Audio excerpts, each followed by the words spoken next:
Are you listening? Damn. Yeah. Yeah. Yeah.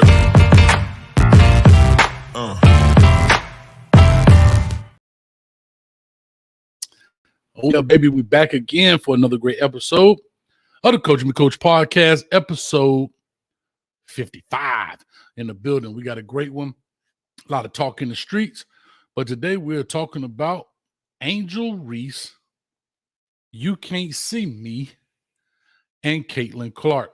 My man Dom will be coming on here shortly, hopefully, but I really want to hear from the people today. I put a poll up.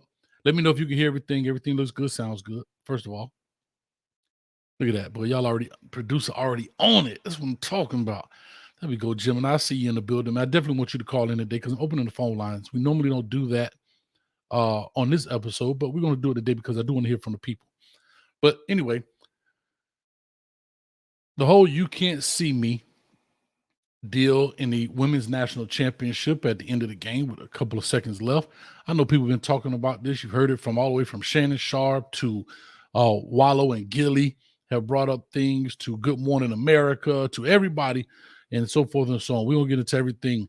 Jill Biden, the first lady, inviting both basketball programs to the White House when typically the winner only goes to the White House. So, yeah, definitely. But yeah, Jim and I know, yes, you're going to call in, Jim, and I see that. I'm going to open the phone lines in a second. But back to the poll.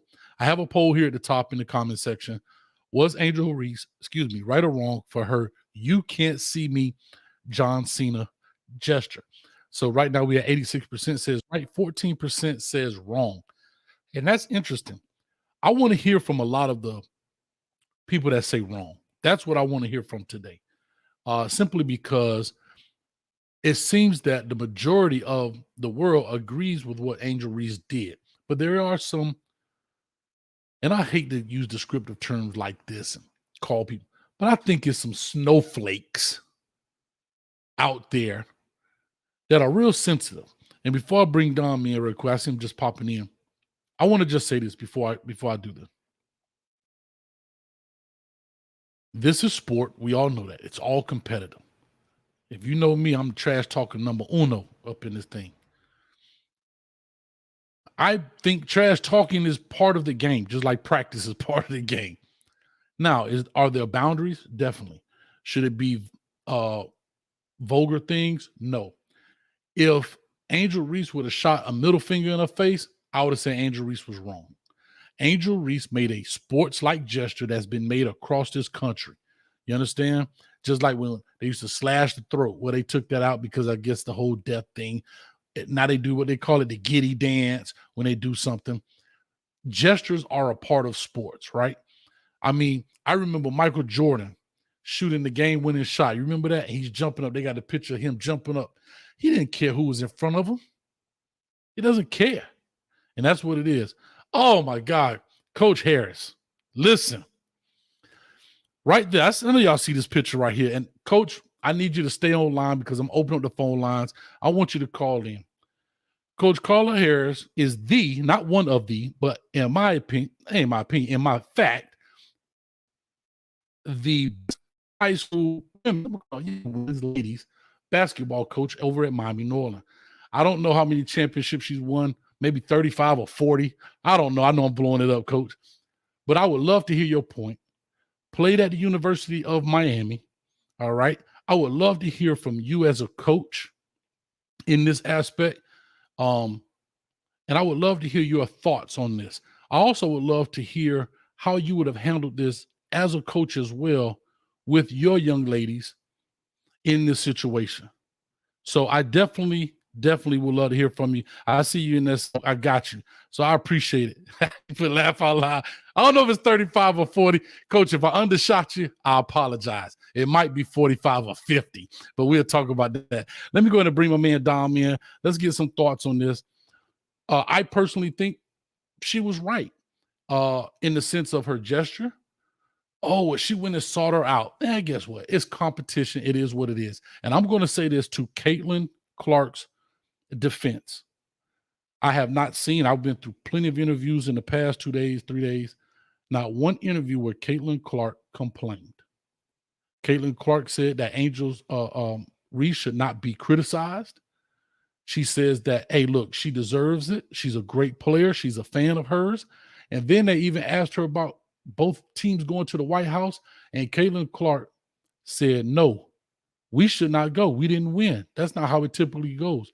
That is for LSU. They need to go. Maybe I get a chance to go to the White House under different circumstances, but no, we should not be able to go. We did not win. And I take my hat off to Caitlin Clark. So I have to say that she's getting some backlash because, yes, she did it prior to in other games and so forth. And I don't think this is a Caitlin Clark problem. I think this is a tenderoni problem.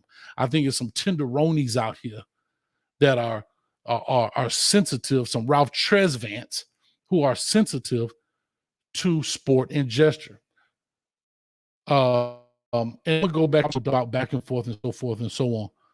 But I just want to put that out there. I think she was 100% right. And the last thing I'm going to say, I take my hat off to Angel Reese because she's doing exactly what is happening.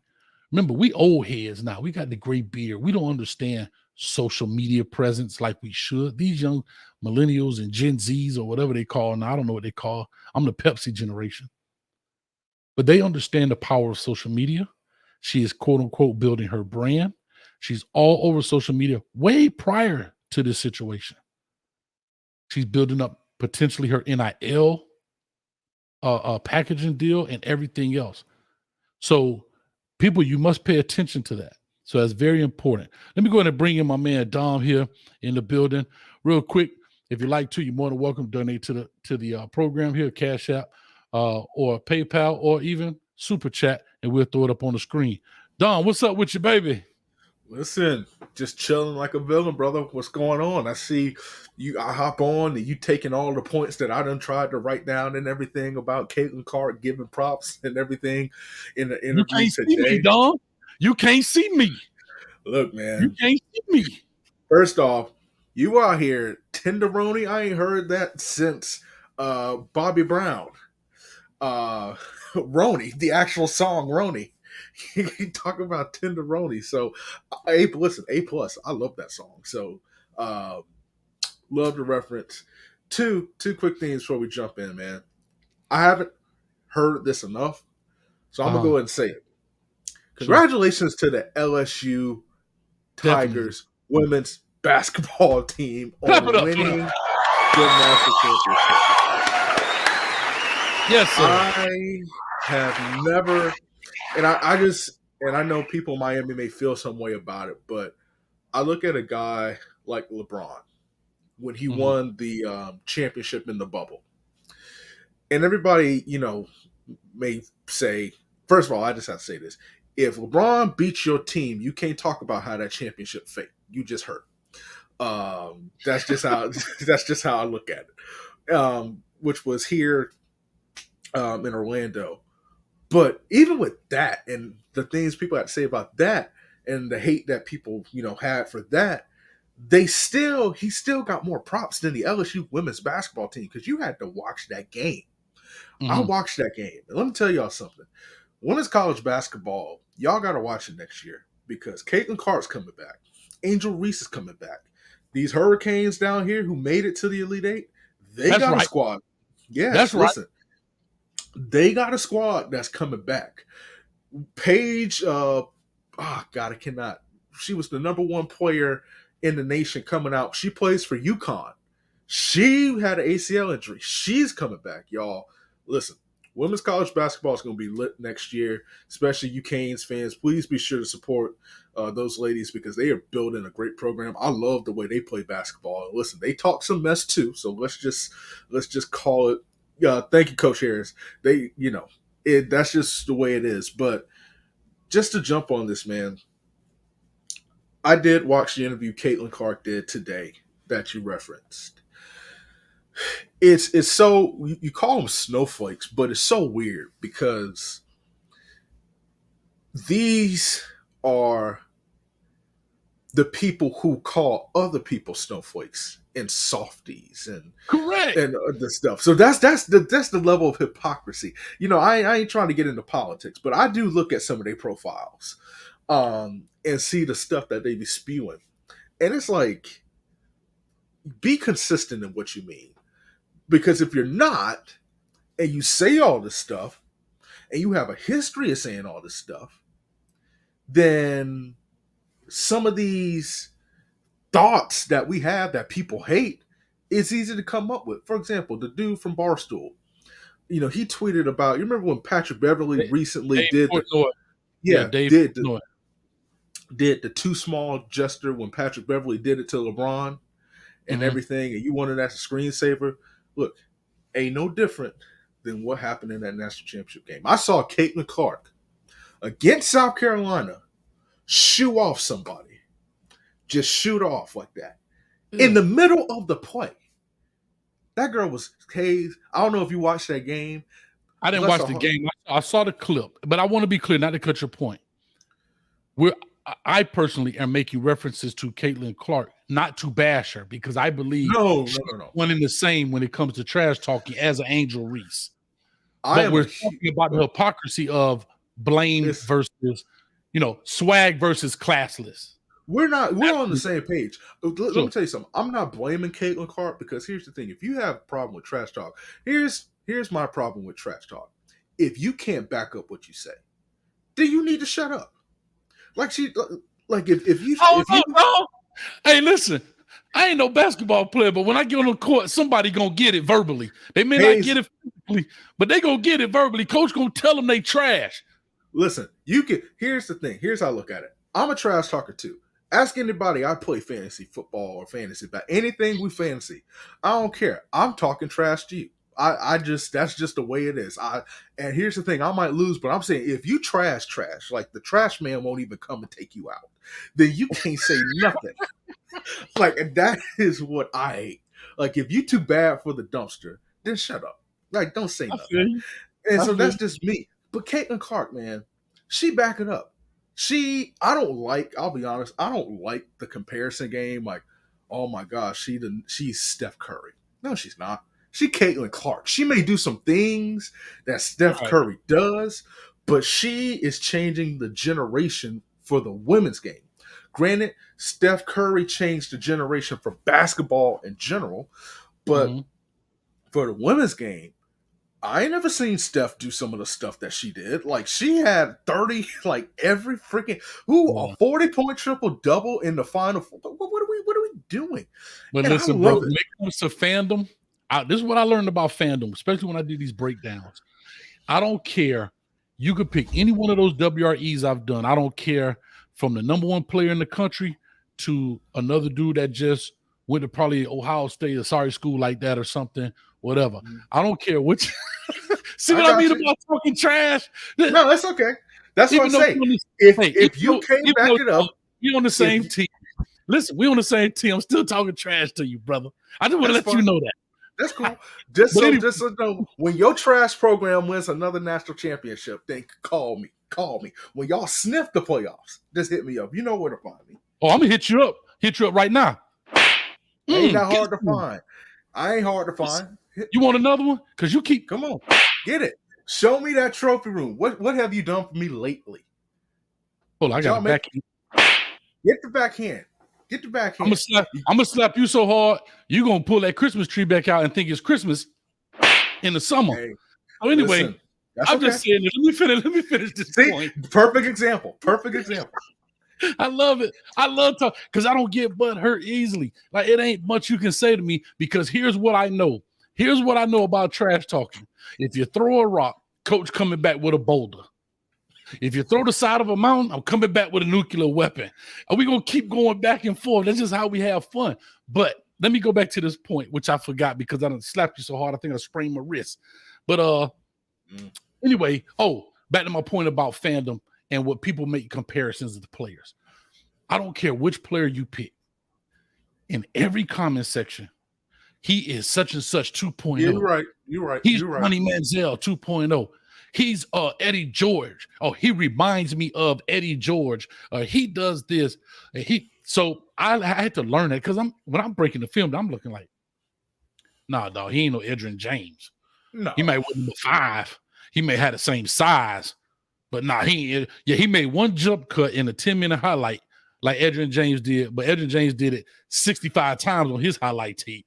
But anyhow, I just want to say all that to say, when it comes to fandom, they will always make comparisons, and it's a compliment. And I know you know that too, but you're right. Steph Curry is and again, I'm no basketball guru. Yeah, he's gonna shoot the threes.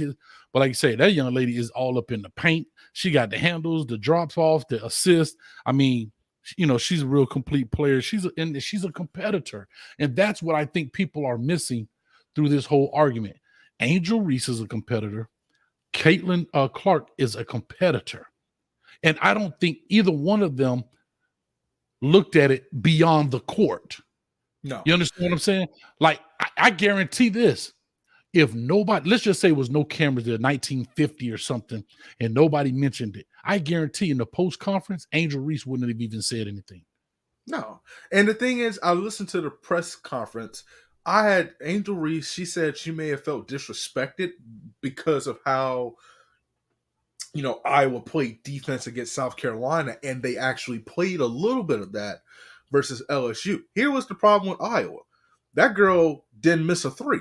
The girl that came off the bench for LSU, she did not miss a 3-point shot.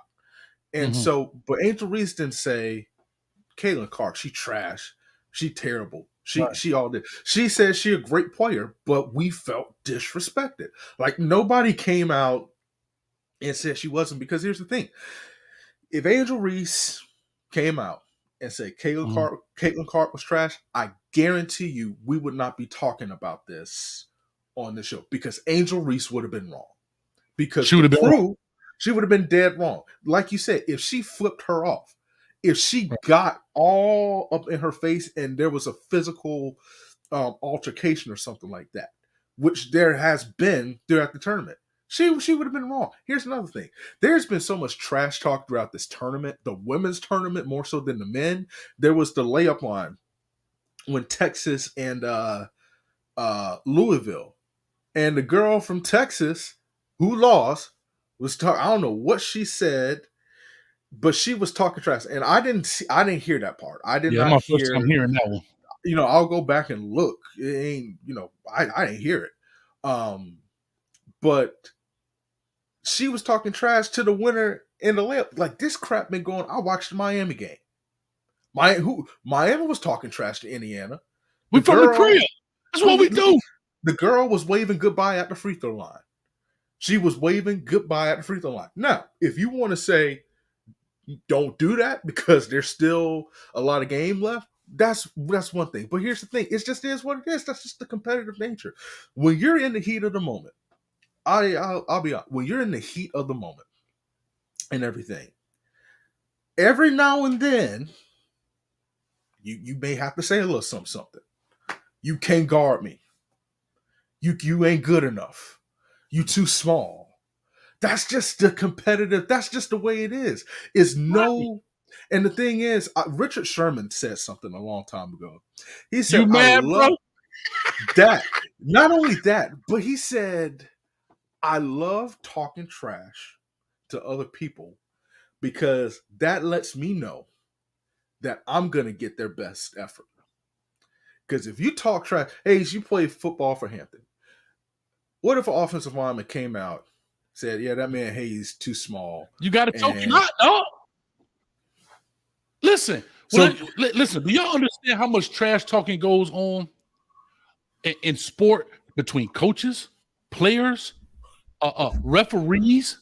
Like, it's competitive. I tell you, so big shout out to J Love T, not the coach, but big shout out to J Love T. He brought this up. I had to be honest. I did not watch the game with LSU.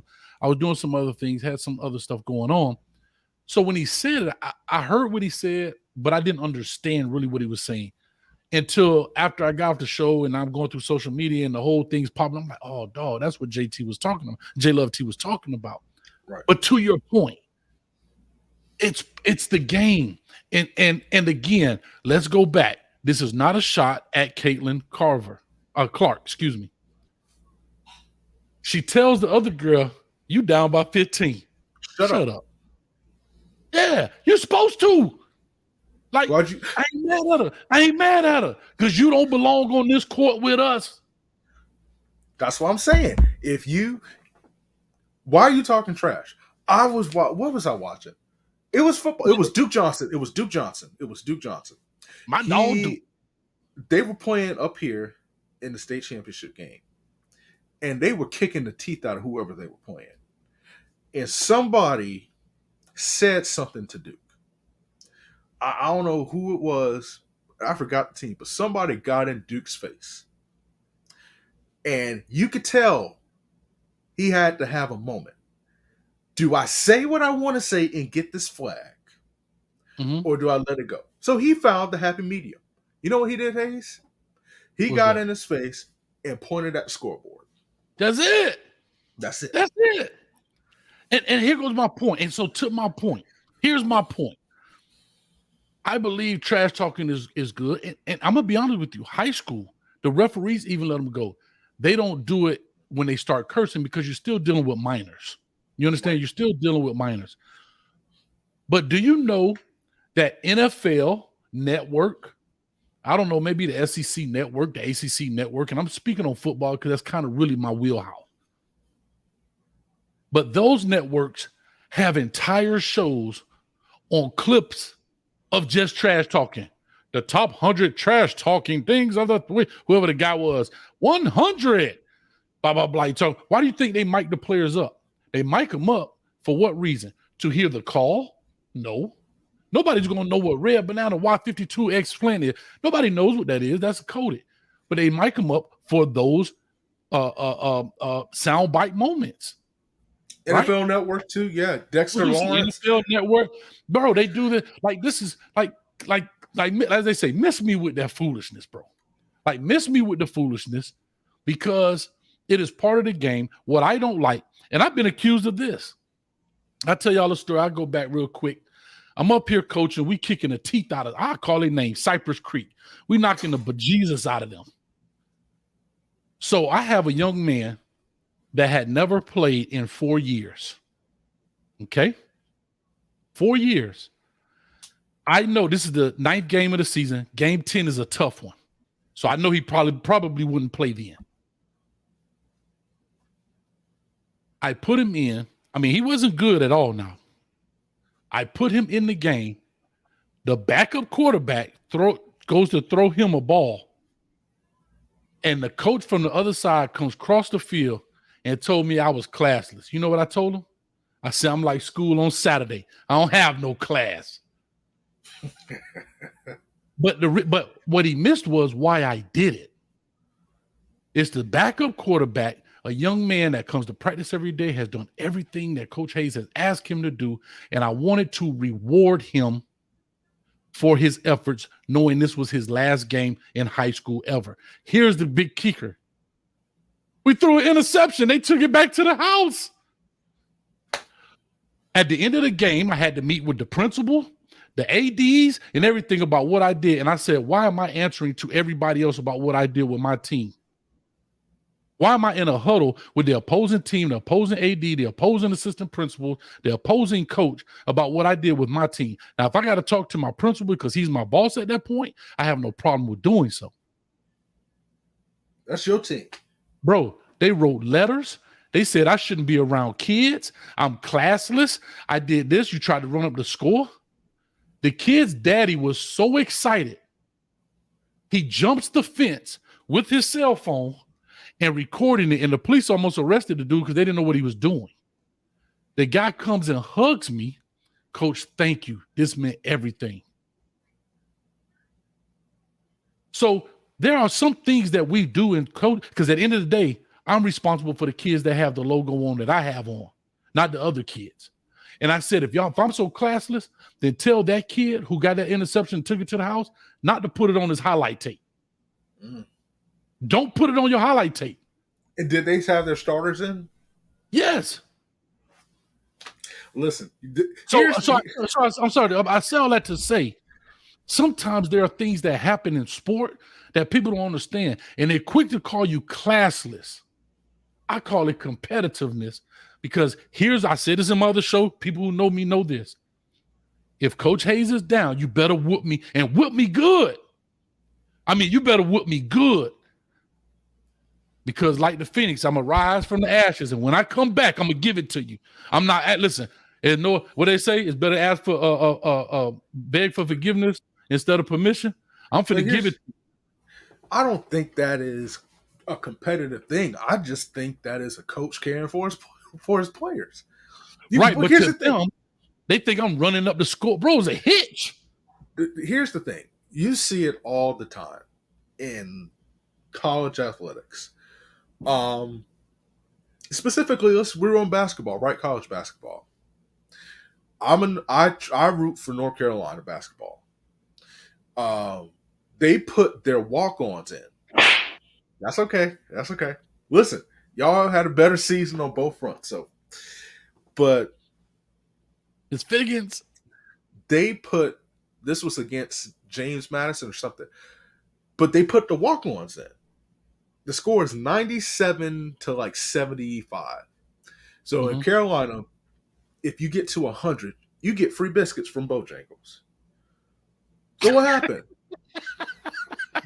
But here's the thing: Hubert Davis put all the walk-ons in. Man, he hit a step back three, and that place was rocking.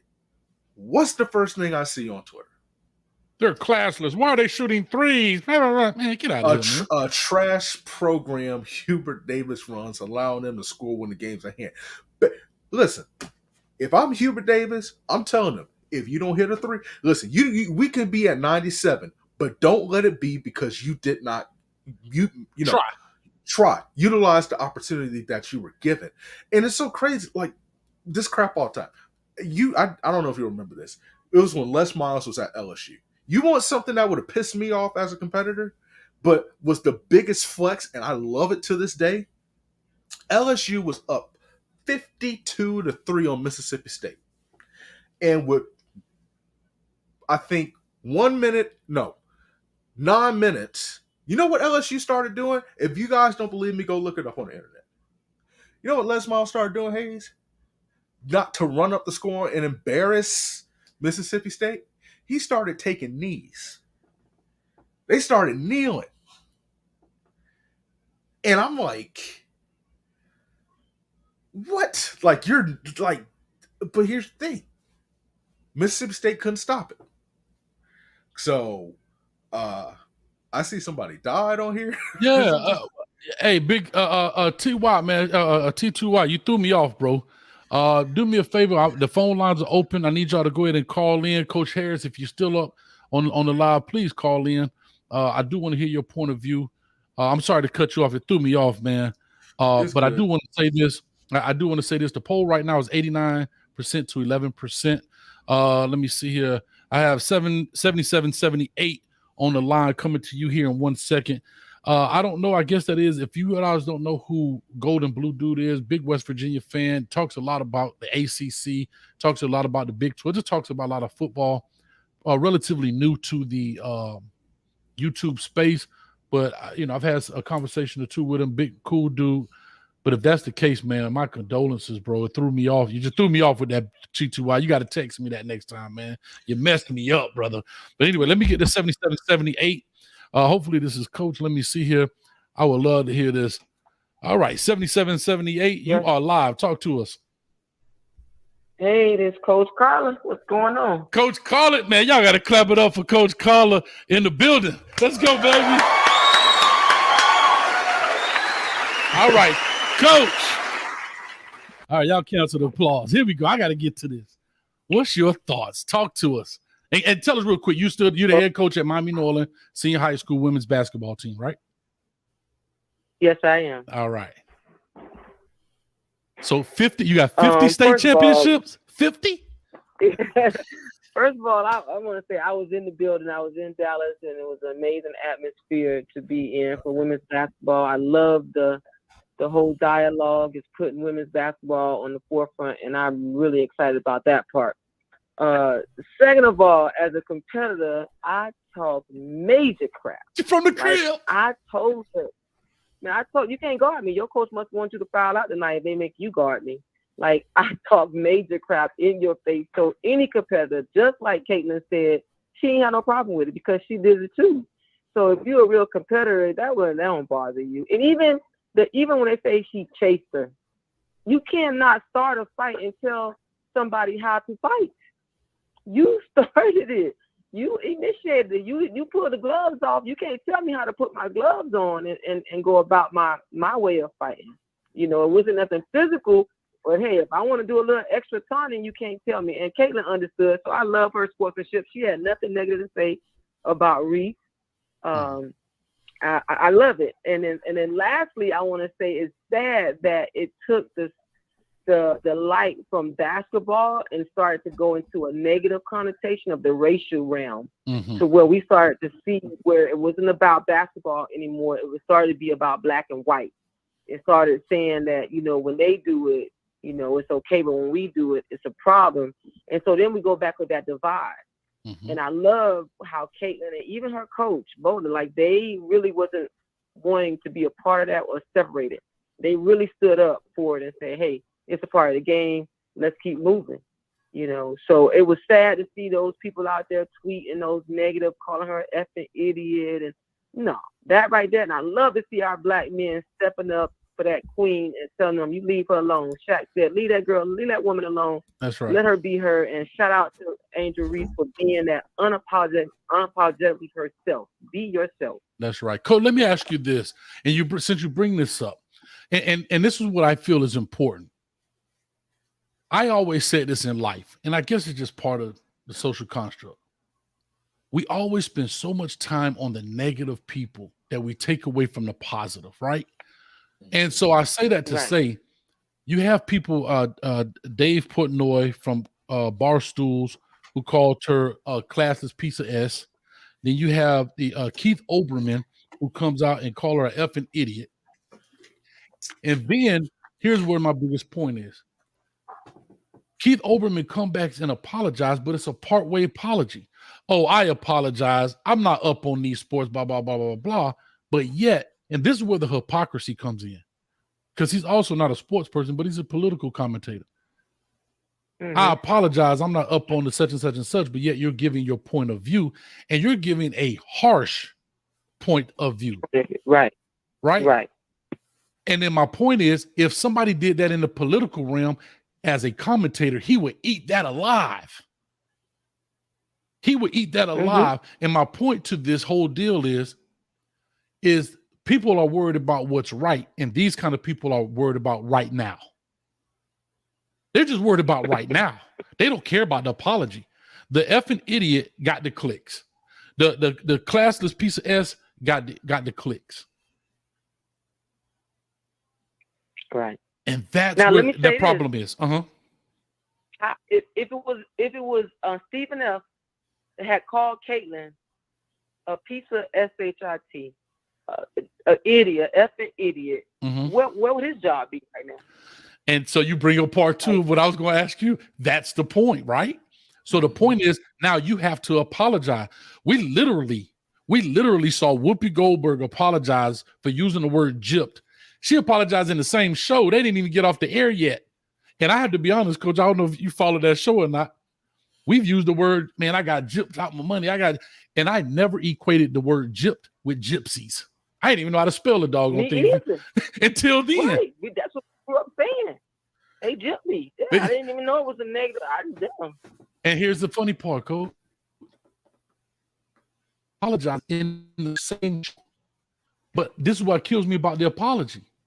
She says, I have to be more careful. I have to think more about the words.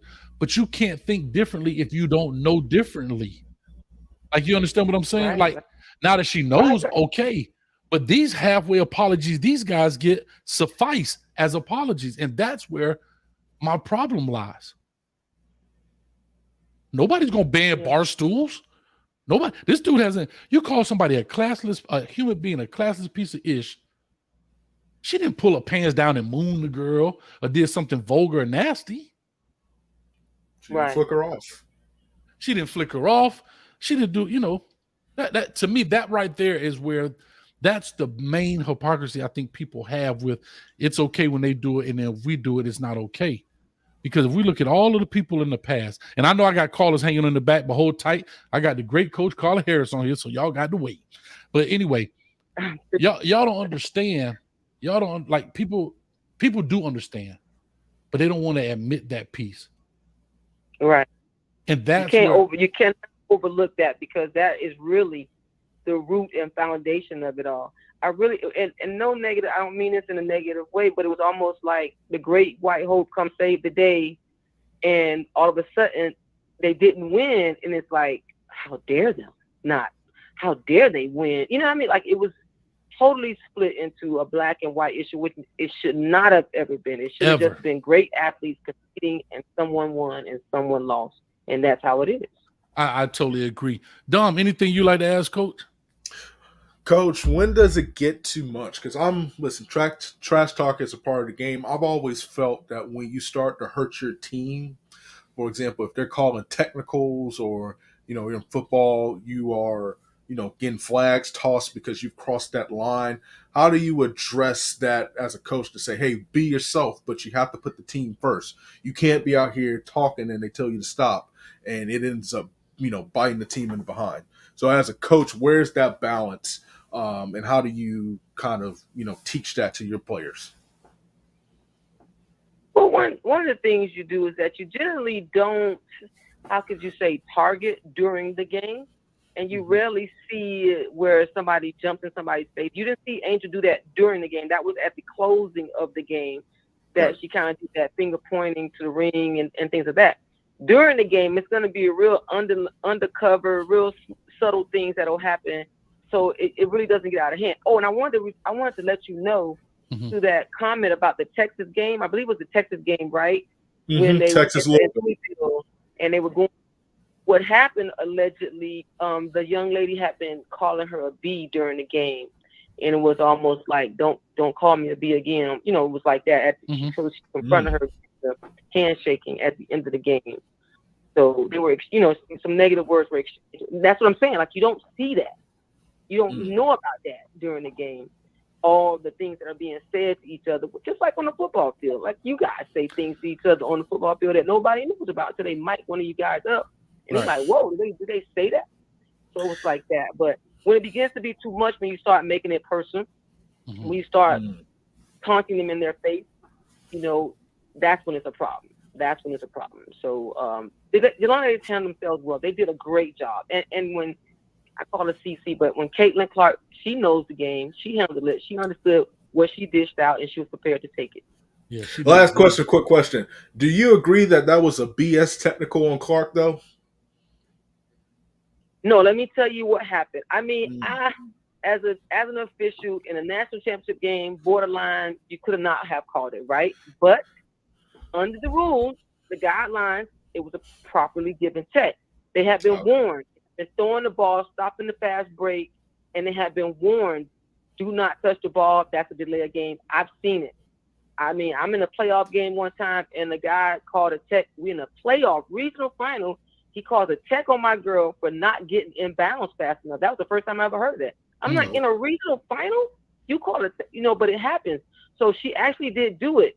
She had gotten a delay of game warning already, and then she threw the ball out of bounds, not to the ref. So not a ref supposed to go chase that ball. That was a technical foul. I mean, it was touchy to say, but if you really know the game, it was definitely proper to give her a check. Especially they shot her the warning first, right? They didn't just hit her right off the bat. They gave her a warning, like, hey. They have been given a warning. So it was like, listen, don't do that. Don't, hey, but there were so many things that go on. And also to say this, if you watch the game Friday night, and you can see clips of things that were happening to South Carolina post players, they were getting beat up, and that stuff wasn't getting called. And so for everybody to come out, when Dawn Staley said something about officiating, and their players were talking about officiating, everybody like, oh, you crying. All of a sudden, come Sunday night, and now LSU wins, and now everybody's saying how horrible the officiating was. Did you watch Friday night's game? They were It was getting bad. calls. They weren't getting those calls either. So, maybe they would have beat Iowa had they gotten those calls. She was getting pushed, held, grabbed, all type of things were happening to her. That threw her out of the game. She was sitting on the bench. That really threw her team off. Now, mind you, South Carolina did not knock down shots. Thank God, for LSU, they did knock down the shots. So it was in their favor. But it's a part of the game. But definitely was it was warranted. It was proper. Some people would say maybe you should have just overlooked it. But at what point do you let somebody know that you cannot do what you want to do? Right. No, and you're 100% right. And Coach, like I say, I just let the viewers know, because we do have a lot of fans that's in the city of Miami, still at Miami Norland Senior High School. I want y'all to go check out a game. Coach, how many do you actually have? How many state championships do you actually have? I mean, I got a lot of almost. I got 2 for sure, but I got about 6 almost. Runner-up. That's good enough for me, Coach. I'll hire you, Coach. I'm finna start a school next week, so I need you to come coach for me. I love it. Appreciate you, man. Anytime. I got one good question. I got one last question for you. Now, Coach, I know you're a classy lady. You love your hats. I still follow you on Facebook and stuff. But when you gonna get one? When you gonna get one of these Kim Mulkey outfits?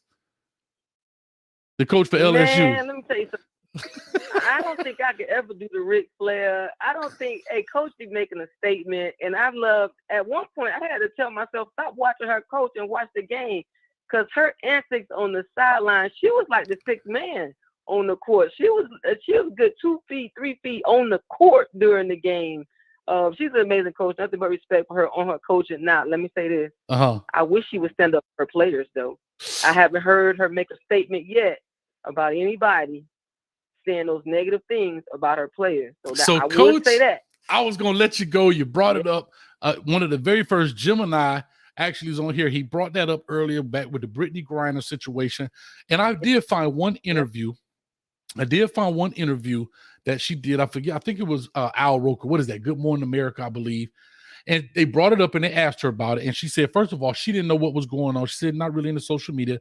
I think she's about 60 years old. So that kind of makes sense. Even Caitlin Clark, when she said, well, I haven't been on social media. Come on, miss me with it. But I understand. That's what you're supposed to say.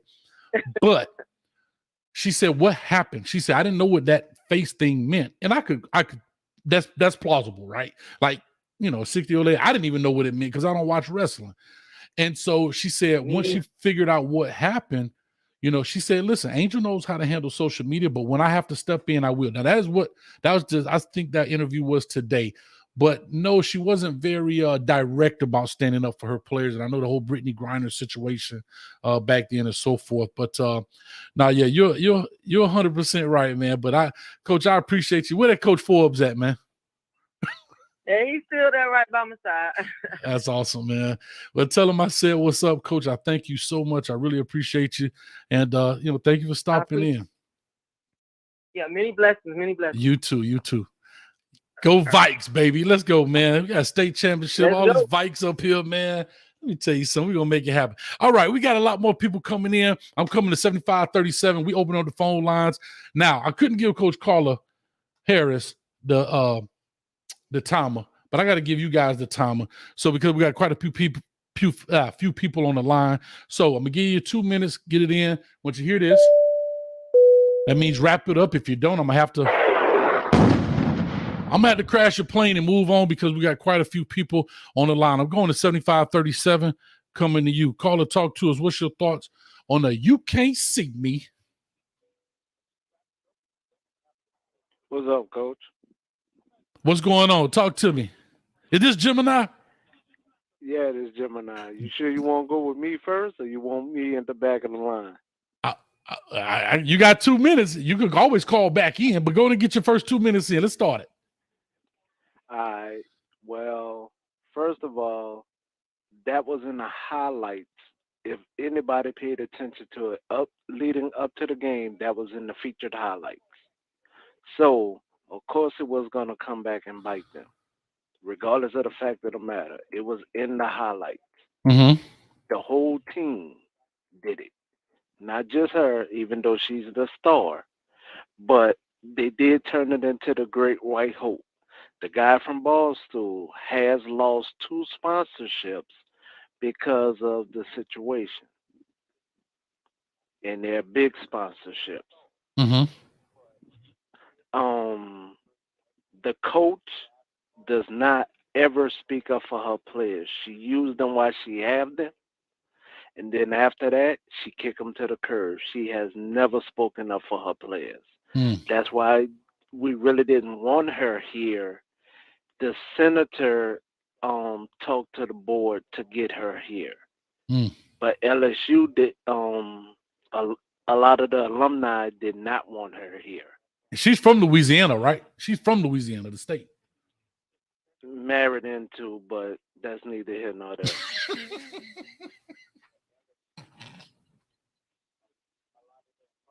She's married into the state. But I ain't never heard that one, Gemini. I ain't never heard like nobody married say into something. the family, married into the state. All right, go ahead, talk to us, man. You got about 20 seconds, man. Other than for that, I'm glad everybody have spoken up in the right direction because trash talking is a part of the game. And heck, I'm happy. It's been MMA this year for women's basketball. So this gonna make a lot of people look at the WNBA if you really want to be honest. I got And you. I'll just leave it with that. Perfect way to land the plane, Gemini. Thank you so much, man. Really appreciate it. All right. Anything you want to say, Dom, in response to that? I ain't never heard nobody get married into the state. I'm loving it, man. Dom, what you like to say in response to that? And I'm coming to 7021 next. You on mute, Dom.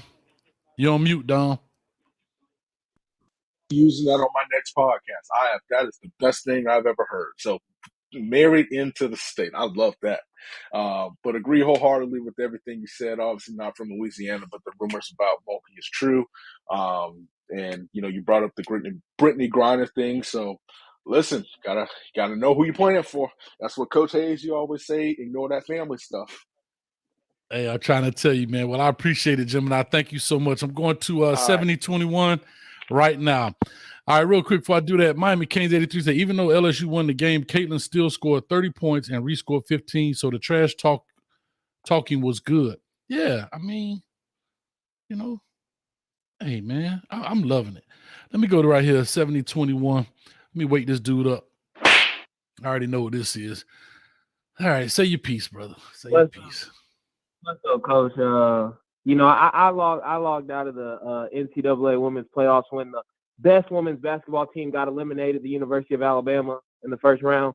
Roll Tide, Coach. Can you hear me, Coach? I hear that bull crap. How you? I can't see you, but I hear you. This is what I want to say. I think at the end of the day, if you want to call it classless, you got to call both of them classless. You got to call Angie Reese and Miss Caitlin Clark classless. But honestly, it's just sport. People do that all the time in sports. I didn't have no problem with it. I think people just blew it out of proportion because it was their first time tuning into a women's college basketball game, honestly, because I think that Caitlin Clark girl was pretty popular in the sports world. So it probably drew a lot of views in. And then when they see her get beat like that and then they see her get taunted, it probably led some people to call her classes. But I've been commentating on it on Facebook and stuff, and I just say at the end of the day, it's just part of sport. If you want to call Miss Angie Reese classless, you got to call them both classless. You know what I'm saying? That's just how it is. And Kim Mulkey not speaking up about her players, I do think that's a problem. Yeah, here at Alabama, the great Nick Saban, he speaks up about his players, because he's an upstanding coach, best coach ever. And same with Nate Oates. Alabama won the national championship in the women's. All right, I'm gonna say this last piece to you about, but Don, would you like to respond before we lose this Bama off of here, and then I'll respond. Nick Saban stands up for his for players because he knows what pays the bills. Listen, I saw Nick Saban walk in the cleanest pair of loafers in a big old protest a few years ago, and I was like, that's why that man stayed winning championships. Here's my last thing I'm gonna tell you, my man. Let me tell you something. I love you. like a fat kid love cake. But I just heard this in the news. My man. That Alabama got a brand new NIL deal for all the basketball players. You know what company it's from? What company is it from? Rooms to Go. All of them getting brand new couches because that's what they was watching the doggone series. Now get off my line because I ain't got nothing else to say to you, man. I appreciate you and much love as always, brother. I'm coming to 50-14 next. That's a good one. Hey, the men's team could take a seat too. 50-14 coming to you. Callers, call on in. Don't be scared. 862-799-9956. Call on in. Let us know your point of view. We're not going to be on here too much longer, but I do want to hear from the people. I really enjoyed it. Man, that was a pretty good one because I told you Coach Hayes love to talk trash. Coach Hayes love to talk trash. All right, 50-14, talk to us. What's your thoughts on the topic for the day? What's up, Coach? This is Reggie, man. How you doing, sir? Reggie! What's up, Reggie? No, now that you got the opening act out, and now that the headline is here, about this, about this whole LSU Iowa thing, man. We didn't see this coming. You could kind of see through as more as Iowa moved through the tournament, you could kind of see things building. Their fan base, and eventually they were going to face one of the power teams. Either it was going to be, either they were going to lose to South Carolina or they're going to have to face LSU. So we could see this coming. The trash talk, everyone knows, is part of the game. But I think at some point you got to kind of hold back. If you can kind of see where things are going. You knew that at some point it was going to become a racial thing. The majority of LSU team is all black. Majority of Iowa team is all white. So that was going to be out there lingering. If you're Angel Reese, you're the leader. You're the face of the team. You're the leader of the team. You're in all of the promos leading up throughout the Final Four. Your social media is blowing up. You are in the spotlight. Of course, that people are going to come at you just like that. Like Caitlin was going at other players on Carolina's team. My thing is, you got to use your best judgment, because just like before, it was mentioned earlier. Sometimes there's always going to be that one player that takes you too far, and I think that was shown in the handshake line. We've seen it in other sports where, on a crucial play, a player celebrates being an individual, gets a penalty, costs a team first down, costs a team a chance to stop a team. I'm pretty sure, Coach, you've had many examples probably through your coaching career where one of your players made a bonehead play, being an individual, and you GDI, call him a GDI. You try to got doggone individual, right? Yeah, exactly. And that's something you could try to coach that out of them, but some players just have that in them. So I just think, sometimes you got to use your better judgment. I was going to tell a story, but I know we're on limited time, and it seems like my plane just landed. So I just got one more thing to say to Dom, since he was on time today. Thank you, sir. Reggie, don't start none. Don't start none. Won't be none, brother. You like those Texas? How you like those Texas relays, sir? Texas relays, okay. Boy, were you there? Reggie, were you there? No, but that UGA was well represented at 4x400.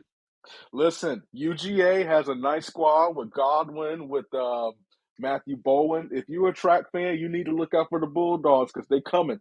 You got my man Kyle Garland. Listen, I rock with the Bulldogs when it comes to that. See, Hayes, he out there sleeping because he don't understand excellence. He don't understand speed. He's supposed to be South Florida speed, but his team's sleeping at the wheel. So, listen, man, I'm rocking with the Bulldogs. I've been covering them. Listen, they on fire, bro. Wake up, Coach. I'm up now, baby. Reggie, I thought you was going to ask me for a tracksuit. I was about to say, listen, dog, I'm tired now. Reggie, that foolishness you talking about UGA? Yes, sir. Get that crap out of here, man. But Reggie, hey, I don't want to say this to you, man. I do appreciate you. I'm going to get this last call on. We're about to get up out of here. But listen, man, you make very valid points. I do want to say this. You do make very valid points when it comes to that. And unfortunately, but I do want to say this part. Again, I want to be clear, and I know this is not what you're saying. I don't think anybody has a problem with Caitlin Clark because she never complained. She was playing her game. She kept it on the court. Her interviews have been nothing but supportive of the young lady in LSU. She has never even hinted to in a negative light, a negative tone about them.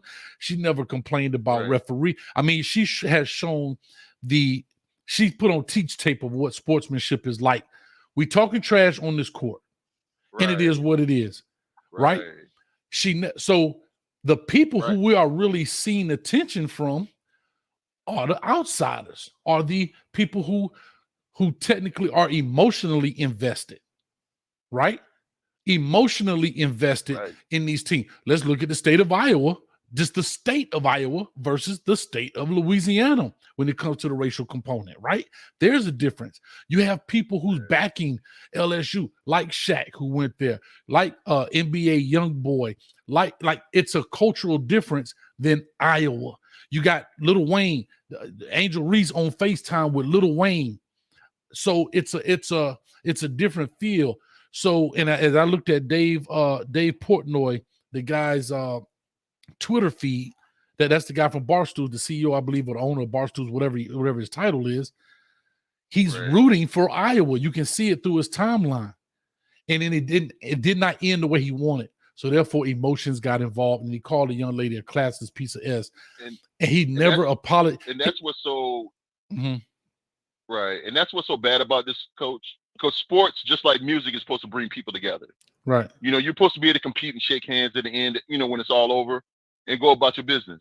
But, you know, here we are today talking about an inflated agenda, fake agenda that's been drummed up by outsiders.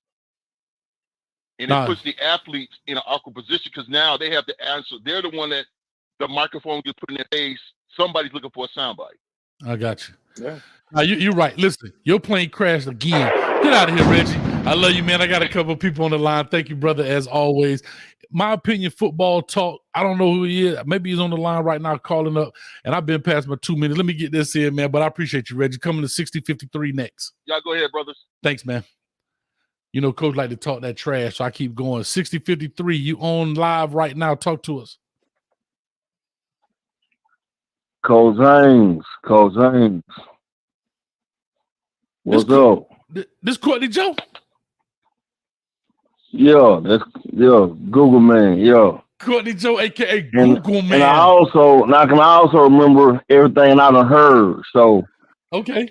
I'm gonna tell you what's that? I'm listening. Go ahead, baby. I feel like it really goes back in the days. I feel like most of these black athletes they should go to black colleges because the white coaches. Now I will say Nick Saban, he might be fronting, but he at least he come out and defend the players because the caller said about LSU coach about her not taking up on play. I ain't know that, but I heard something about the Iowa coach calling the South Carolina girls some like not bullfight, bounce, some fighting in the clubs and calling them monkeys. Hey man, it's racist. All that shit is racist. Wait a minute. Whoa. Google man. Whoa. What? Hold on. Because Dom trying to say, what do they call them, Dom? Bar fighters. The coach didn't say that. One of she called. The dog fighters. Bullfighters, some shit like that. That's the head coach said for Iowa. Hold on, man. Dom, say it again. One of the players talked about rebounding against South Carolina. She called them like bar fighters. It's like being in a bar fight. When you try to rebound. Bar fighters. Okay. All right, so go ahead, Google, man. So I feel like for now I kind of got thought on. Anyways, I feel like Biden. Now when Kwame Brown first came out about a year ago talking this shit, he had Judge O'Brien on. And Judge O'Brien said something about Biden back in the days, back in like in the 80s. He came out and said something about basically said the N-word. Like basically he like, man, he don't deal with the N, us. So another thing is that his wife talking about he feeling like the hour tends to come to him. You know why? Because of white girls.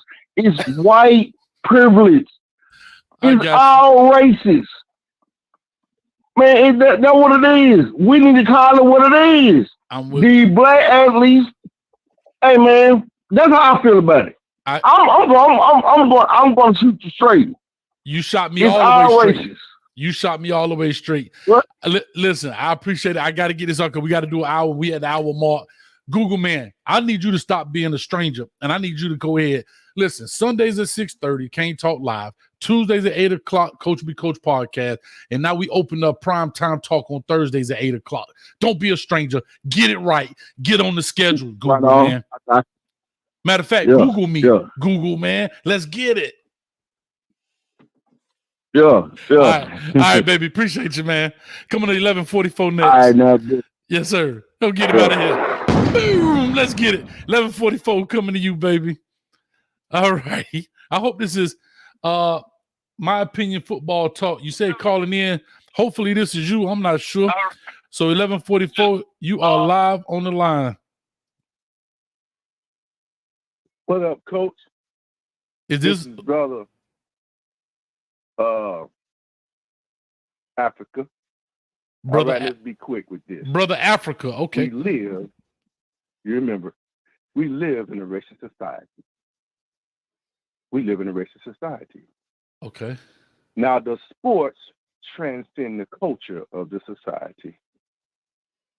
What we feel and what we see as individuals watching these sports, each one of us is living a certain type of life, even though we may not be involved with sports where everybody's loving each other and playing together and trying to show a melting pot of people playing together. A vast majority of us are not in sports, they're out here in society having to deal with racism on a whole different level.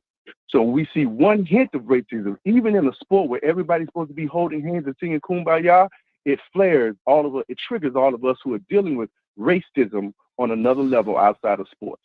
And that's why you see the response that you have. Mm-hmm. Nobody else would have been asked to bring a losing team in after you won a national championship. The embarrassment, because it's about respect. And African people in this country, we have reached a limit to being disrespectful. And these young people who haven't been conditioned to go get educations, I come from 3 generations of educated people in this country, how to get along, how to be smart, how to get a degree. You just need to go to school, get an education, become a better person in society. I'm still dealing with racism. Should have been asked for this is why the young lady spoke out the way she did when it came to her SEC. The black girls in the SEC. So South Carolina, she's talking about you just disrespecting us everywhere you go. And these young people not being conditioned like a lot of the older generation to turn the other cheek and so on and so on. They're standing up and trying to be better and want to be more respected. And after we're gone from here, they need to take a stance. And so I'm going to say this, brother. I'm going to say this. Go ahead. Here, I agree with you to an extent, but let's go back to South Carolina. Go ahead. I don't feel it being disrespectful. I feel it was competitive. Back and forth. You can't see me. Whatever. I don't. And now I can't say what this young lady Caitlin Clark is off the court. She did not any outside of sports trash talk. I have not heard any reports of her making any kind of comments, anything. Yeah, she may have been disrespectful, and Angel Reese responded, yeah, you disrespected my homegirl, which and technically from a sports perspective, yes, that's what trash talking is all about, right? Do you really think nobody has called Michael Jordan trash when they tried to go up against him? They may have paid the price. But I think it was all within. But I think Caitlin was all within the realm of the game when it came to South Carolina. Yeah, you can't see me, whatever, blah blah blah. I'm the best. I'm this, that. You're supposed to have that confidence. What I'm saying is, and I get where you're coming from with everything you talked about. I totally understand that part. But I want to keep it within the court, if you don't mind. I understand outside the court how we deal things in life and in the world. And yes, sport can be, it could be a microcosm of life, and you can see a reflection of how that is in life. And I totally get that. The difference, and let me say this, and I'll get off. No, you don't have to get off. The playing fields are not level. Agreed. Because as a white player, you live in a society, it gives you a completely different level playing field than everybody else. And I want all of us to be careful of what I tell my friends, be careful of humiliation through humor. It's a way a person can laugh and pat you on the back, and at the same time, they're humiliating you. They just use humor to do it. Understand the different dynamics as far as the level that the white player has and the black player. Those levels still exist in the game, still exist in society. You understand? And so the positioning of the sister to say, when you're disrespecting me, I'm already viewed in this country on a lower level. I'm not on the same level we're mistreated. And so we cannot be held accountable to the same thing in a small arena of sports that a vast majority of my little sisters that look at me, that look at my face, and I tell them, you may never get involved with sports, but I want you to be confident in who you are. I agree. Up in who you are, and whatever. That's correct. What you do, you know what I'm saying, represents you. But listen, bro, Africa, I'm gonna say this, and I gotta close out because we gotta get off of here.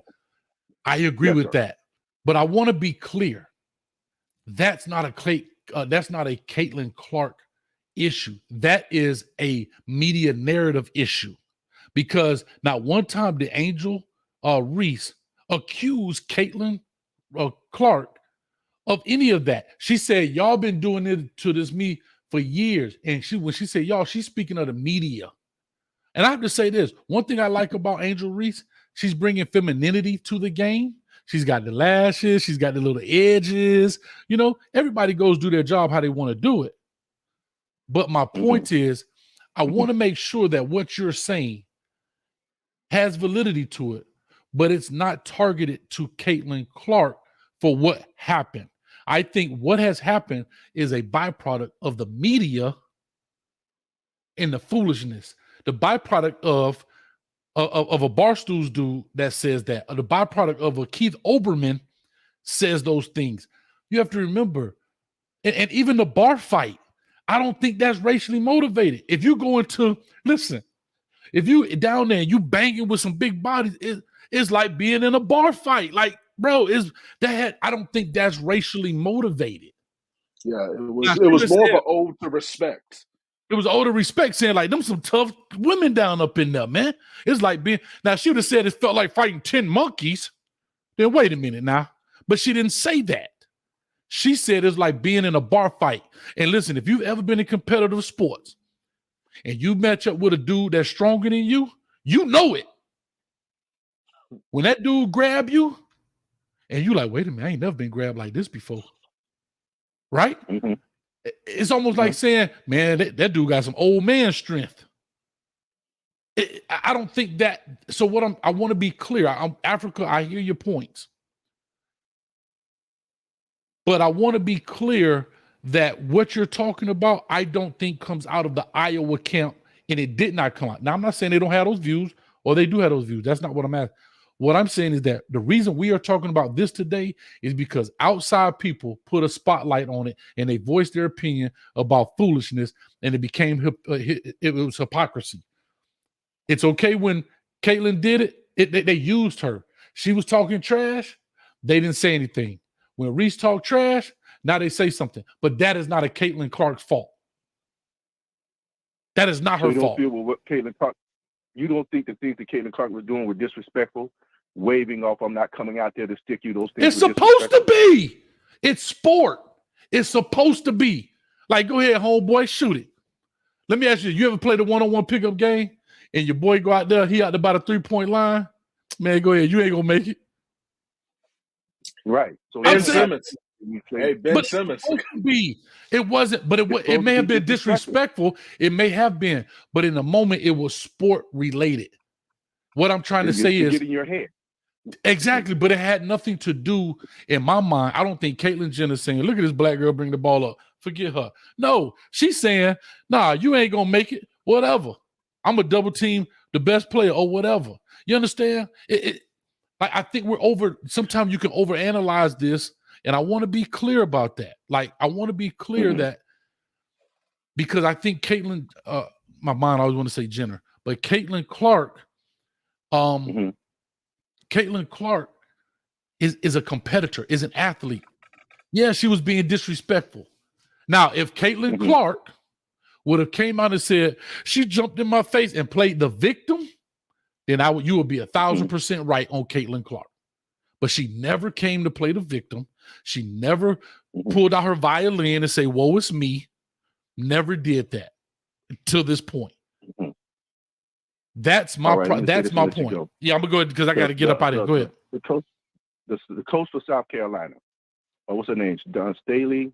She made a conversation about what they were saying about her players for South Carolina, them being bullied. There were some news writers that were together. They were calling them names. All that information came out before this game. It set the stage for what we see happening today. It starts to build up because you're calling us monkeys, you're calling us bullies, you're calling us all these names. And she spoke very well, very elegant about it. And then this game goes off. We're already triggered about the things that are being said about us.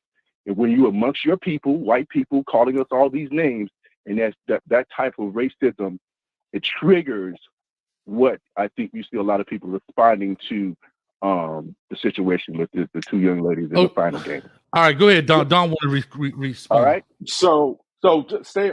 And this is an overall point. So I work in the media. I am a sports journalist. I have my degree in journalism. I have to, and this is something that frustrates me. I can tell you it frustrates my friends in the profession.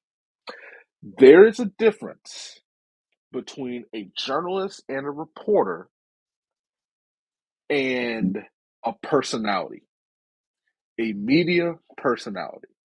So just to give some clarity, there's somebody, so for example, if people write columns allow them to insert their opinion.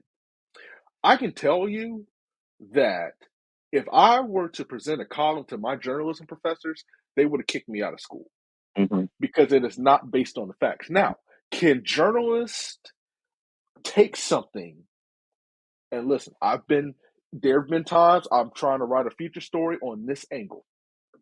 I will tell you that's the truth.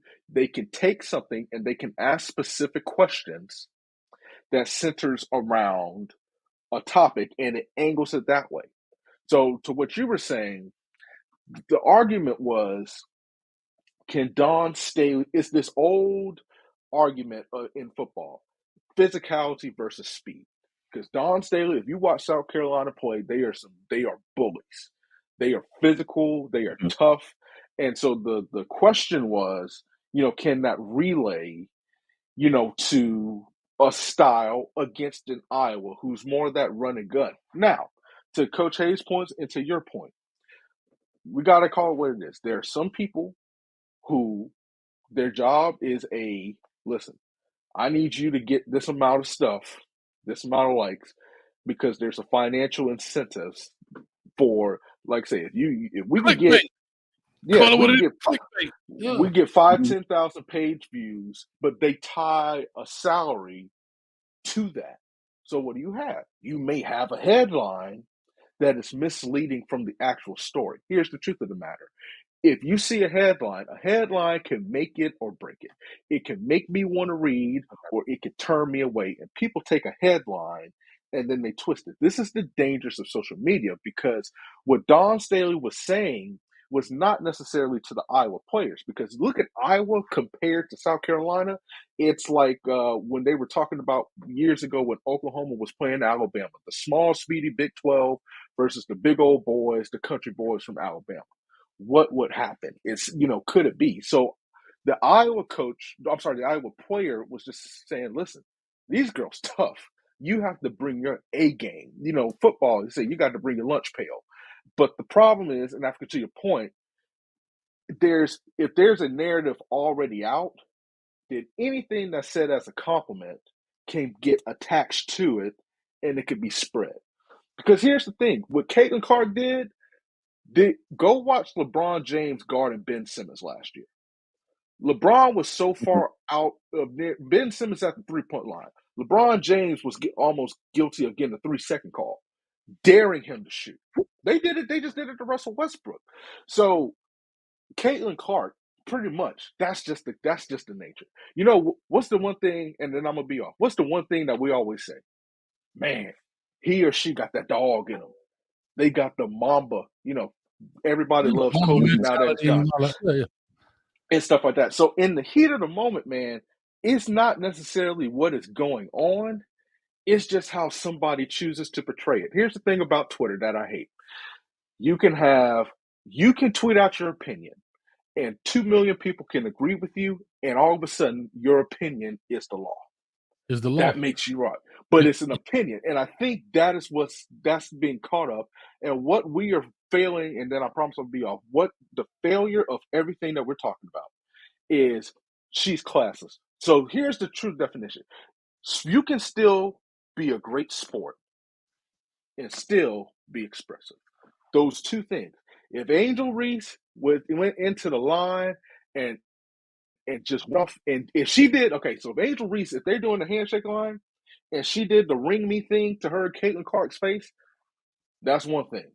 That's, you know what I'm saying? There's a difference between sportsmanship and expressiveness. The two are not mutually exclusive, but one does not negate the other. And I think that's another thing that's being lost, because everybody's saying she's classless, she's a bad sport. I didn't see that from Caitlin Clark. I saw against South Carolina, Caitlin Clark ran back to the handshake line to shake the hands of the Iowa defender. Yeah. So I think there's so many narratives because of this society that we live in that, okay, something that sounds good or something that does not have a meaning, Hayes, you just said it, you can attach it to something that's going to get clicks and something that feeds a narrative that people feel. Because here's the thing, ain't no reason Keith Olbermann should have came out and said she's an effing idiot. There's no reason. Right. There's a narrative attached to that to her. Whether he believes it or not, he fed into. Here's the problem that I had that Marcus Spears, who was an LSU graduate, had. You worked with me. You worked with me at ESPN. You covered me. You should know better. You should know better. And so to your point, some of the narratives bring out this racial tension. It enhances the racial tension. And yeah, it will reveal some people. That's just the way it is. Because listen, easy times don't reveal it. It's tough times. And so, but the core of what happened, to Hayes' point, like I said, it falls into a narrative, and it's not fair to Caitlin Clark because she's just a baller. It's not fair to Angel Reese because she's a baller. It's not fair to Dawn Staley for coming out, because remember, everything you said, Dawn Staley said this would happen, and she told the media, don't cover my team like this. Don't cover them like this. Don't call this. Not because she took offense to what was said, because she knew the BS that's been going on. That's just the way it is. I want to say this part because, Dom, you made a very valid point. You talked about clickbaiting headlines. This actually happened to me about 2 weeks ago. I don't know how many people remember this headline. Alabama coach gets arrested for selling drugs on campus. Alabama coach gets arrested for selling drugs on campus. If that's not great, because what Alabama do you think they talking about? The University of Alabama, right? Because look at the words they use. Alabama and campus, right? Alabama coach. It ended up being a high school coach at some school somewhere. But it made you click it to open up to read. Who was the Alabama coach got selling dope on campus? And now they're calling Alabama saying, what happened? But not even that. It made you click it to open it. Now, guess what just registered for that article? A View. Mm-hmm. A View registered for that article. So now that author or writer or editor, I don't know how the terms go, so excuse me there, Dom. But whoever that is, the reporter. it gets tied. Yeah, whoever gets tied to that article, like you said, you get incentivized for X amount of views or clicks or whatever. Mm-hmm. You know how many people follow Alabama football, and the headline says Alabama coach gets arrested for selling drugs on campus. Click. Yeah. I did it. I'm like, what? I'm reading. And later, it's probably like in the second, third paragraph, it talks about a high school coach. It brings up the whole scenario. Everything's written, blah, blah, blah. And then they bring up the guy's name. So they're like, who is this guy? They never say who he is, his role. And then eventually says, on the campus of such and such high school, he was allegedly selling. But Hayes, we're taught in journalism school, don't bury the lead. Don't bury the lead. And so here's the thing. Not every journalism job, not every reporting job is like that. That's just the way it is. But there are jobs because they want to grow. And this is not coming from a reporter that's doing this. When they apply for the job, it is in the job description. Your pay depends on your clicks. One of the things I just saw about a month ago, you know what the headline said for Variety? Tom Joyner dies. So I'm like, whoa, yo, Tom Joyner died? Like, I'm freaking out. You know what's Tom Joyner? A movie star that did Jaws. He was 79. So, like, it is, not Jaws movie star dies, Tom Joyner. The director. So after, to your point, yeah. And so that's the thing. It's like, I'm sorry, let me say this. I know we got to go. Knowing who he is and his fame. I'm sorry, I don't want to talk over you. We click because he's been so much a part of our lives, and we know him so well. And so when an issue like this, when it comes to racism, is something that we know so well, they know it triggers us, and that's it. It makes a lot of money for people because they know how this conversation triggers a lot of people to click on to try to get answers to to resolve a very long problem. But when you guys get a chance, look at the Speak on ESPN with LaShawn McCoy, Joy Taylor on this issue. It's called House Call. And I want you to notice the response to the First Lady inviting both of those teams by the two black men on that panel. And then the white dude over there at the end. Hispanic and the white dude. Look at the difference between the response on how they would have dealt with the invite for both teams, and notice the difference in power, the power dynamic based on the position that African Americans have in this country, the lack of power. So we respond in a way that we say, I don't lose my job. So to that point, we know even on YouTube that certain things we can't say, or we will lose. We can't say certain words. You understand what I'm saying? I totally agree with you. I'm gonna say this, African. I'm sorry to cut you off, but listen, I'm gonna say this piece simply because Reggie didn't call back. I had the app down. I just opened it up. Reggie's on here. I'm gonna say this last piece because I didn't get a chance to talk about Wallow and Gilly from $1 Million a Game. Okay. And they came out and they spoke against Dave. I keep thinking about Portnoy, who is the owner of Barstools or whatever.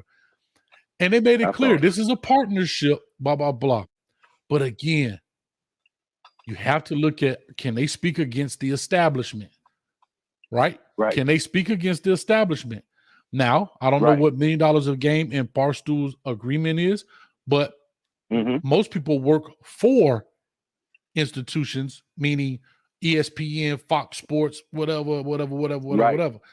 These guys are in partnership, and I don't know what their deal is or whatever the case may be, but they did come out and speak and say, hey, man, that's some bull crap, bro.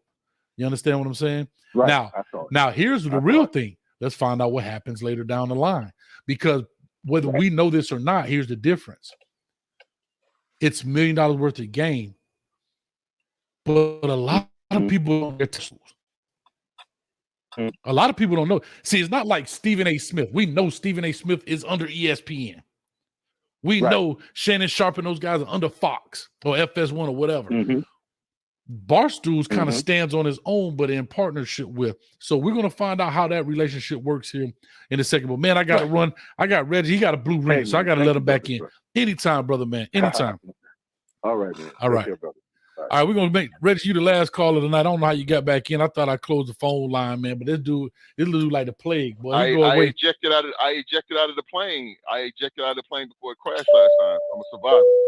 And plus, Ellen gave me keys back door. Go ahead, man. Yeah, I just wanted to call back in, man. I saw what the last caller where the conversation was headed, and we really have to be careful when we choose sides like that, because it's not only that way with the white media or white players or white how can I say this, outsiders feeling that way towards black players. It may be black players feeling that way, or black people feeling that way towards white players. If I say the name White Chocolate, who automatically comes to mind? Jason Williams. We called him White Chocolate because he was masterful with the basketball, like a black player in a black dominated basketball game. So we kind of do it both ways. We kind of say, hey, you're pretty good white basketball player to be a white boy, or we could say, hey, you're a pretty good boxer to be a white boy. That's how black dominated sports. We do the same thing in a sense. So I didn't want that to get lost in that last conversation. Yeah, I mean, the young lady can play. We can project. I'm sorry. Go ahead. Finish your point. Right. I'm sorry. No, I'm gonna say we can project certain things the same way as we feel that white people can. Like when Tiger Woods took over golf. They oh man, he's great for a black dude. So just wanted to make that point. Okay. I didn't want that to get lost, that we have to be careful as well when we kind of project things out there, put things out there. I totally agree with that. But again, I think the culprit in all of this is not Angel Reese, and it's not Caitlin Clark. It is what? Primarily the handful of people, and I forgot who put this last thing up here, right here, free Papu TV. It's amazing how 5 seconds of footage in slow motion can make millions of dollars and keep millions of people with a job. And that's the point. Like I told Coach Harris earlier, we spend so much time on negative foolishness that we don't praise the good. It's terrible, the fact that we are not praising LSU, because even if you go look at the major networks, you know what they say? Angel, congratulations on your win. Right. Thank you so much. I appreciate it. Have you got any sleep? No, not yet. Good. Now tell me about this gesture. So a 5-minute interview gets 30 seconds of praise and 4.5 minutes. A 5-minute interview gets 30 seconds of praise and 4.5 minutes of talking about foolishness. That's it. Because they know people are drawn. Our society today is drawn to toxicity and drama. Yeah. So Reggie, Reggie, any type of drama that right now there's no such thing as negative publicity. Yeah. I'm gonna say this, Reggie. You on here, Dom? I don't even know if you know this, and I need to slap myself because did y'all know something? I'm gonna end this on a happy note. Did y'all know today it was the anniversary, the birthday of Coach Hayes Football YouTube channel? Yeah, because somebody posted it. So shout out. Y'all clap it up. Coach Hayes Football and all of the viewers, the team, the followers, the subscribers, the donators, everybody who's helped this channel grow. I've been wanting to say that for the longest. I've been so busy. I got a lot on my mind. You know what I mean? With that being said, but I'm gonna end this on a positive note. Look at this. Now we got $2 right there. Look at them dropping in there. Freedom of speech, but watch what you say. Yeah, you're 100% correct. Yeah, you can say. And freedom of speech, guys, you got to remember what this means. Freedom of speech is talking about, because I always hear this a lot. Freedom of speech is talking about imprisonment, not jobs. Let's get that clear. In other countries, you can go to jail for what you say. If you have political views or you push back on that's what that means. It doesn't mean you could say, yeah, my boss suck and keep your job, because put yourself in them shoes. You go be a boss and let your workers down talk you. What you gonna do? Keep them around? They got freedom of speech. So let's not get that misunderstood. Right. I understand, you got freedom of speech, but not freedom of consequence. And that's the difference. You won't go to jail. Some countries, death. Some of them cut your head clean off on YouTube. So I just want to be clear when we say that, yes, I understand it, but we're talking about from suffering imprisonment for saying what you have to say. That's all we're saying. But I just want to say, man, thank you on that. Brother Jay Blaze right here with the $4.99. He just dropped it. And then he comes back with another $19.99 off the man. This is our 3rd anniversary, Reggie. Dumb. April 4th. Yeah, I did not. I wasn't aware. I heard you mention it on the last podcast, but I didn't know it was today. So congratulations, sir. Yes. But yeah, man, been 3 years. Started this channel off with again, the channel was already alive. So if you go in the about section, you will see it. Yeah, I had a YouTube page with some little football video, but I'm talking about the whole Coach Hayes football, what we're doing today has started. We started April 4th. I dropped the Kamari Wilson WRE when he was in 10th grade. He currently playing for the University of Florida right now, man. So, and we currently like almost what 31,200 some subscribers in that 3-year period. So we averaging right about 10,000, a little bit more than 10,000 a year, I guess. And so it's growing, man. So I really appreciate it.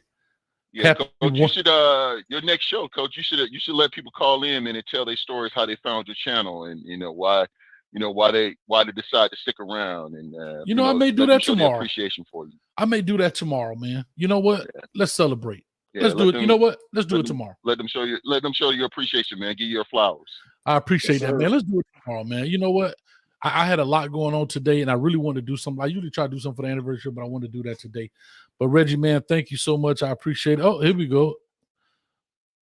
My man, Africa again. The more $2. Happy 1-year YouTube day for Coach. I appreciate it, man. It's been 3, but I get where you're going with that. Thank you, man. 2020, man. But man. Somebody said, what time? What time should we do it, Reggie? What's a good time for most people? 8 o'clock? Yeah, maybe 7:30, 8 o'clock. I do 8 o'clock. Let's do an anniversary Give them time party. To get home. We're gonna play music. We're gonna get copyright strikes. You wanna know something funny, Don? I know you've been on here hanging out. We did the show the other night, and I was out there playing all this music.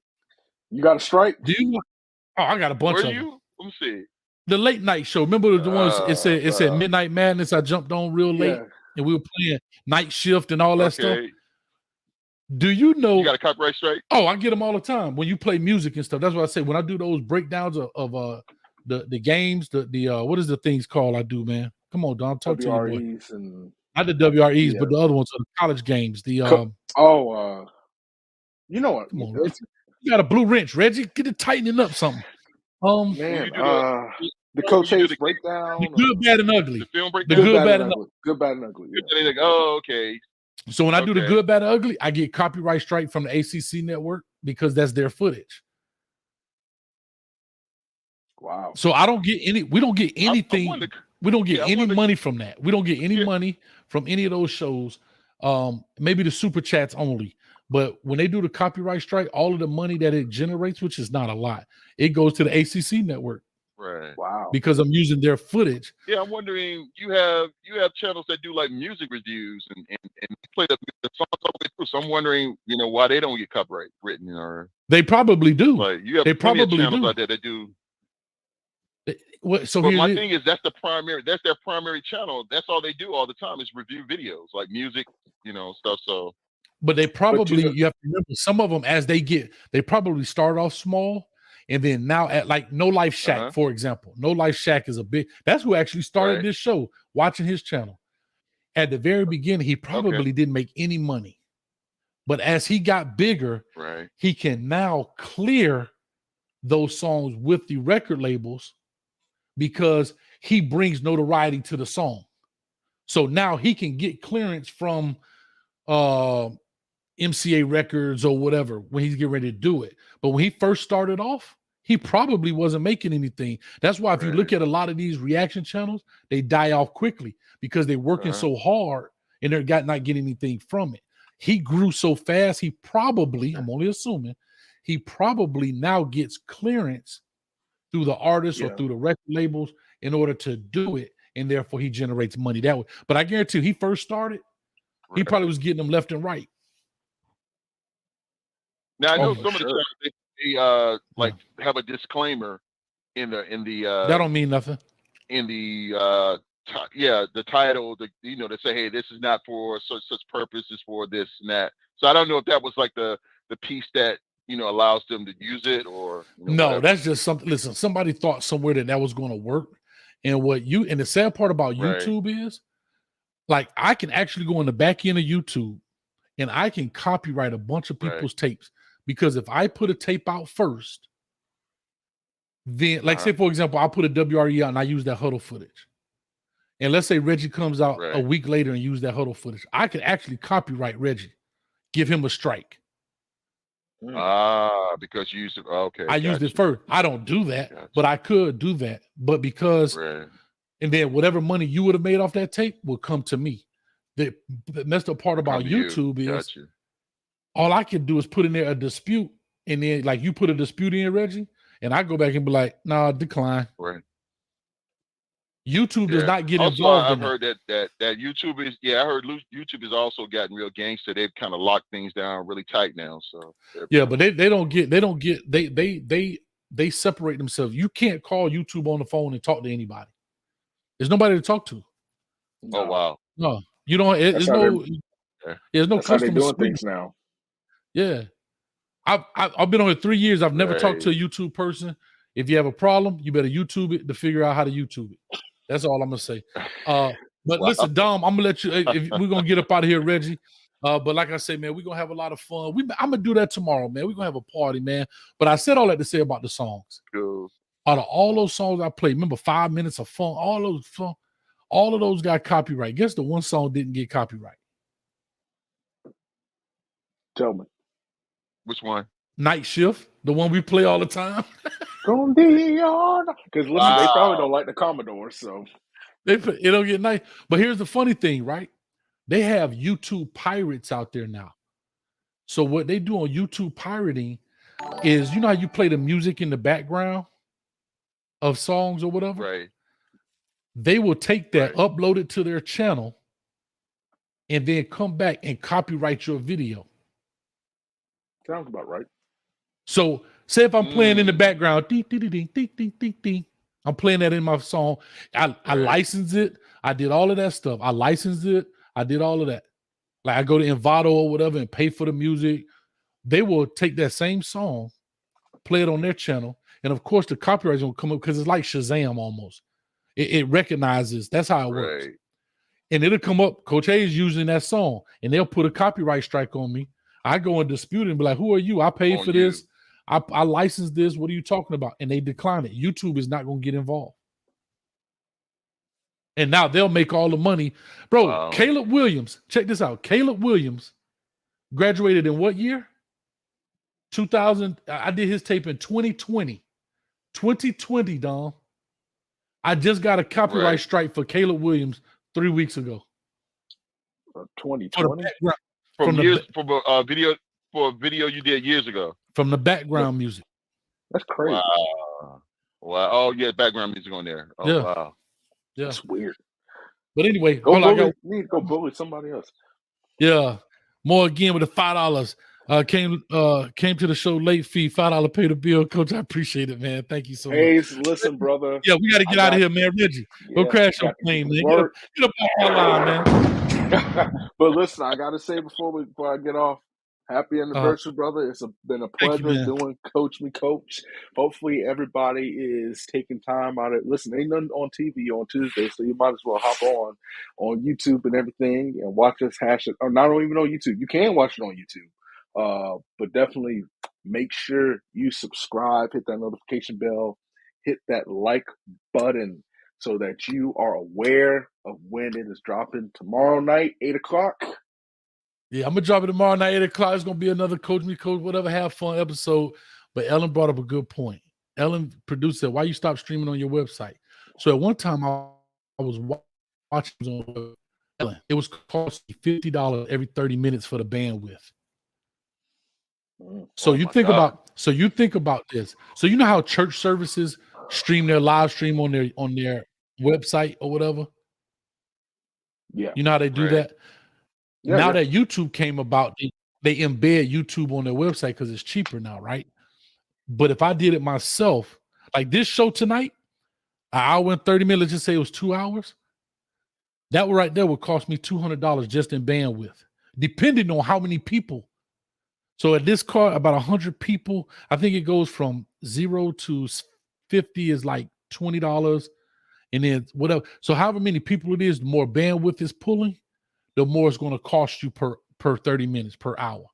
So that's why when YouTube takes 30%, no matter how many people on here, it seems like a lot, which it could be because they're making 30% off everybody. But look at what you're not paying for. Think about it. You could go 8 hours live on here or whatever. I mean, so it's a whole thing. But that's why, Ellen. So to your point, that's why I don't go live on there. But we're gonna try to do some more things or whatever the case may be. But Dom, I want to say this to you. I don't think I've ever said this publicly, but man, brother, first I want to say I appreciate you, man. We met through those Ohio State videos. You reached out to me. You bought some merchandise. I think you're the only dude I know besides you and D from Utah that's got a Poor Little Timmy mug. I don't even have a Poor Little Timmy mug. That's a shame, man. I got the sweatshirt too. Man, look here. Yeah, you got the sweatshirt and everything, and you put me up on one of the small business showcases that you did. I never forget that. And I was starting this thing, and I reached out to you, and you said, "Coach, let's do it." And you've been right here rolling with me, man. So, I appreciate you, man. Thank you, man. And we got 55 of them in the box. Some of them we kind of did with them without doing other things, but we did quite a few, man. We've done quite a few. So I appreciate you, man. I know you got a busy schedule with all that you're doing. But yeah, man, we're going to have fun. We're going to get up out of here. Coach about to get all soft and teary-eyed, man. Go cry in front of your kids tomorrow. Don't be doing anything. Hey, Don, we took a poll, man. We missed the tree, man. We want the tree back. Listen, I mean, I don't know. I may put the tree back up for Easter with a photo of Jesus saying he's alive. So it depends on if I catch the Holy Ghost. I got you. Oh, I got you, Reggie. I got something to say to you, Reggie. Yeah, Reggie. Yes, sir.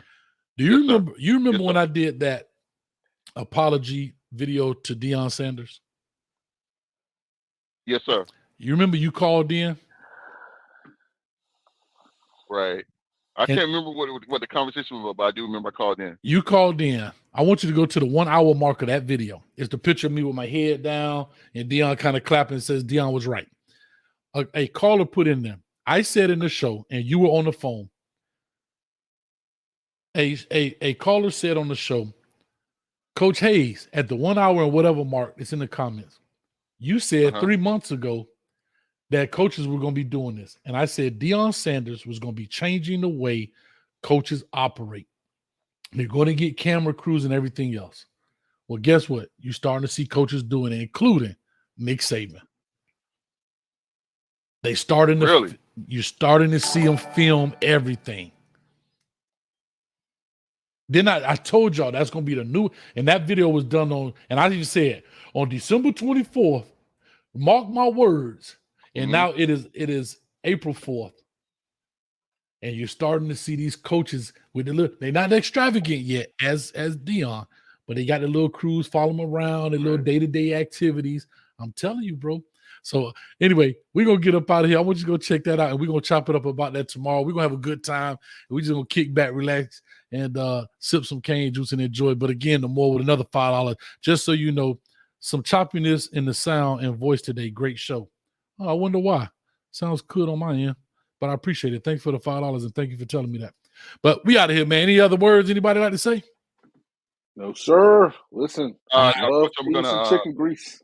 To you again off air and some more ideas I have for you. So okay, you got my number, right? Yes, sir. Okay. Yeah, hit me up. Matter of fact, I'm up and moving anyway. So hit me up anyway, and we'll definitely talk about it, man. Will do. TCU is doing it right now. I appreciate it, man. All right, Don, with all that being said, I appreciate everybody. Thank you all so much for stopping by another great episode of the Coach Me Coach podcast. Big shout out to my home girl, Coach Carla Harris. Man, I love her to death. She does a great job. And to the producer.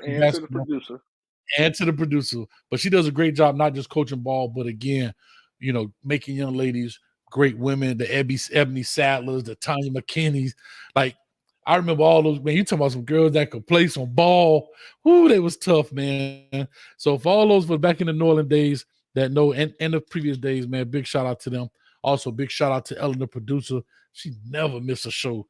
Reggie with the blue wrench. I don't know what T. Hines. She must have had a day off. You know what I'm saying? Baby Shaq ain't been in a minute too. Somebody about to get fired on their day off, if you understand me. But anyway, look at that. Look how quick the producer is, man. She don't play. It's right there in the chat for you, Reggie. Just click the link. She ain't playing with it. But anyway, I'm good. I'm great. And I'm out of here. So with all that being said, oh, Brother Jay Blaze, yours coming. But yours going to be special, Blaze. I'm going to give you a wrench, but yours going to be special. You just hold tight, young brethren. Trust me, your wrench coming. Trust me, Blaze. But I want it to be special. But anyway, all that being said, I appreciate y'all. Peace, love, and hair grease. Coach will catch you at the 50-yard line. Peace.